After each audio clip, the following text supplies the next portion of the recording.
Your dog does not know you love them because you bought them a comfortable bed, or premium food, or the good treats.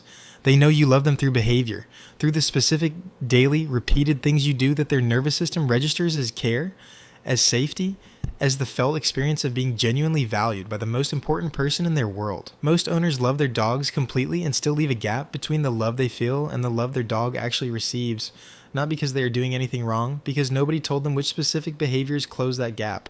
Today we are going through 7 of them. 1. Say their name, like it means something. Your dog's name is not a label, it is an emotional environment. Every time it has been spoken in their direction, across every interaction, every context, every moment since the day you name them, the history is compressed into the sound of it. The name carries the accumulated emotional weight of the entire relationship. Research from Utfos Loren University confirmed that dogs process their own name with a level of neural activation that suggests identity-level significance, not simple conditioned response.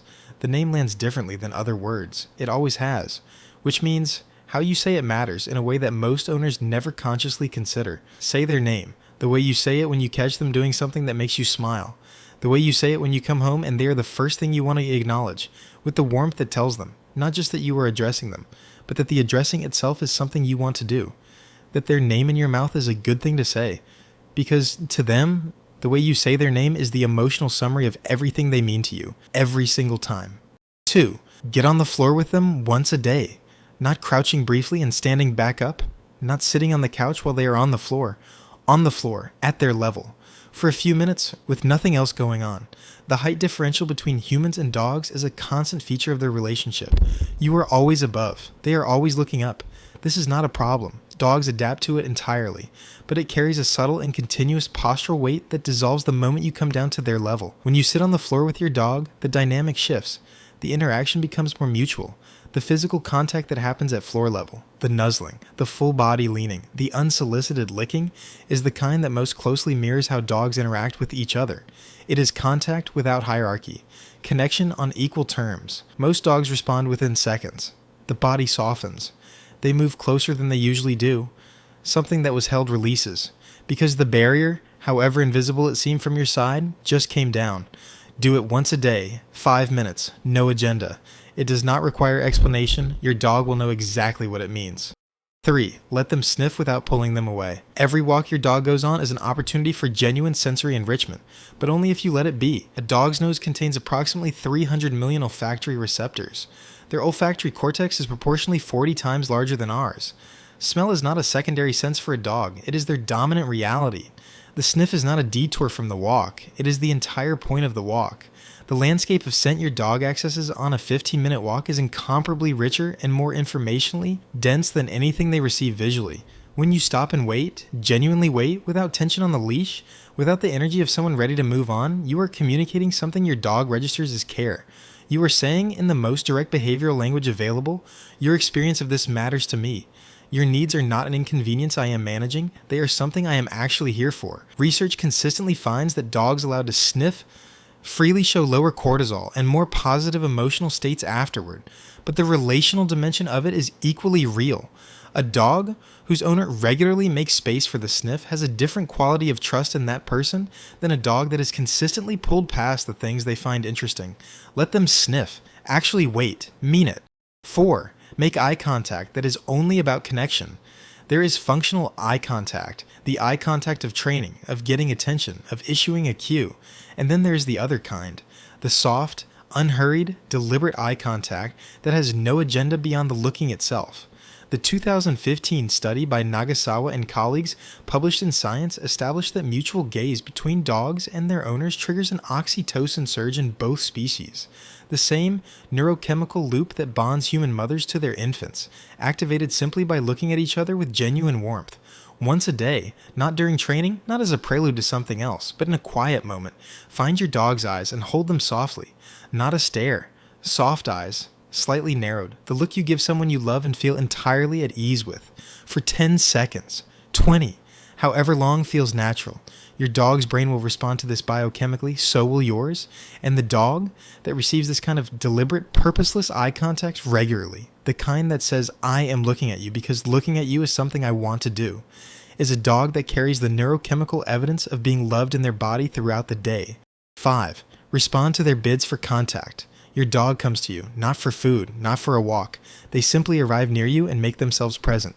A nudge, a lean, a paw placed on your leg, a head rested in your lap, and you are in the middle of something. Distracted, you give them an absent-minded touch and return to what you were doing. This happens dozens of times a week in most households, and individually each instance is minor. But your dog is not tracking individual instances, they are tracking the pattern. And the pattern of consistently unmet bids for contact teaches something specific about the reliability of the relationship. Attachment research across species is unambiguous on this.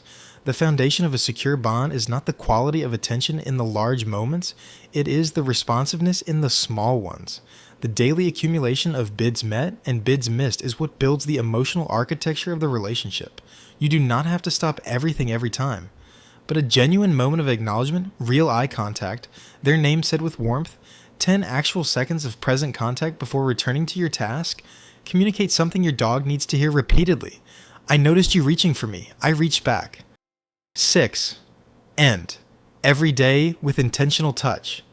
Not the absent pat on the way to bed, not the distracted stroke while your eyes are on something else. A few minutes of deliberate, unhurried, fully present physical contact at the end of the day. The physiology of this is well established. Mutual touch between bonded dogs and their owners triggers oxytocin release in both species simultaneously. Heart rate slows in both. Cortisol drops in both. The nervous system shifts from alert to rest in a way that is measurable and mutual. For your dog, this nightly contact does something specific. It closes the emotional loop of the day. Whatever the day contained, the separation, the stimulation, the uncertainty of hours spent waiting, the intentional contact at the end of it communicates something that lands below the level of words. You are safe, we are okay. The day is done and you are not alone in it. For you, the regulation is equally real. Dog owners who engage in regular, deliberate physical contact with their animals show measurably lower stress hormone profiles than those who do not. The benefit flows both ways. It always has. End the day with them. Fully present, just a few minutes. Let both of your nervous systems settle together into the quiet of it. 7. Protect their sense of safety. Every day. Everything else on this list depends on this one. Because a dog that does not feel safe cannot fully receive love. Their nervous system is too occupied with threat monitoring to register warmth. The affection lands on a surface that cannot absorb it. Protecting your dog's sense of safety is not a single action. It is a daily practice built from dozens of small decisions, not forcing them into interactions they are telling you they do not want, honoring their signals of discomfort before they have to escalate, being predictable in your emotional expression because a dog, living with unpredictable emotional weather, is a dog in chronic low-grade stress regardless of how loved they are in the good moments. Veterinary behaviorist Dr. Karen Overall frames it this way. The greatest gift you can give a dog is the certainty that you will not put them in a situation that overwhelms them without giving them a way out. A dog that has that certainty, that trusts, based on accumulated daily evidence, that you will not override their signals or expose them to more than they can manage, is a dog that can fully relax in your presence, can accept your affection without guardedness, can love you back with the full weight of everything they have. Safety is not a baseline condition you establish once, it is something you choose to maintain every single day. And every day you choose it, your dog feels the choosing. That is what love looks like in a language they actually understand. 7 things, all of them small, all of them daily, all of them landing somewhere real in the psychology of your dog. Drop a comment. I read every single one. Subscribe. New video every week. See you next time.